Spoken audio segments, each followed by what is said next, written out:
Breaking news అర్ధరాత్రి వేళ మాజీ మంత్రి వైసీపీ నేత వీరంగం సృష్టించారు. కాశీబుగ్గ పోలీస్ స్టేషన్ ఎదుట సీదిరి అప్పలరాజు బైఠారించారు.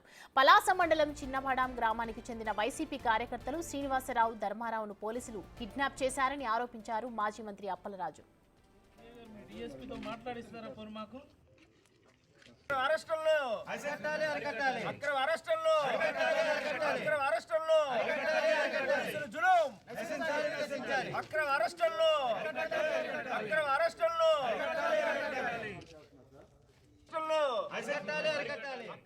తమ కార్యకర్తలను ఎందుకు కిడ్నాప్ చేశారో చెప్పాలంటూ డిమాండ్ చేశారు. పోలీసులు సమాధానం చెప్పాలంటూ వాగ్వాదానికి దిగారు సిదిరి అప్పలరాజు.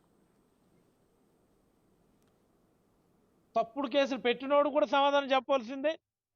తప్పుడు కేసులు పెట్టించడానికి ప్రోద్బలం చేసినటువంటి వాళ్ళు కూడా దానికి సమాధానం చెప్పవలసిందే. నేనేదో యోగిని, సన్యాసిని, డాక్టర్ని, సో నేను కామ్కుంటాను, నాకు ఇలాంటివన్నీ ఈ రివెంజ్ పాలిటిక్స్ నాకు వద్దు అనుకునంటే రాజకీయాల్లో కుదరదు. ఇగో ఈ పక్కన నేను ఊరుకోరు కదా. ఈ దౌర్భాగ్యం ఎప్పుడు పోతుందో. ఈ ఆంధ్ర రాష్ట్ర ప్రజలు ఏం పాపం చేసుకున్నారో కానీ ఈ దౌర్భాగ్యమైనటువంటి వ్యక్తులు ముఖ్యమంత్రి గాను, మంత్రులు గాను, లేకపోతే ఎమ్మెల్యేలు గాను ఎన్నుకోవడం జరిగింది. గ్రామాలకు వెళ్తే ప్రతి ఒక్కరు చెప్తున్నారు, అన్యాయం అయిపోయినాం బాబు అని చెప్పి. ఇది ఒక పరిపాలన, ఇది ఒక విజను. ఈ బోర్డు విజన్ కోసం అని చెప్పి ఇంత ఆర్భాటం.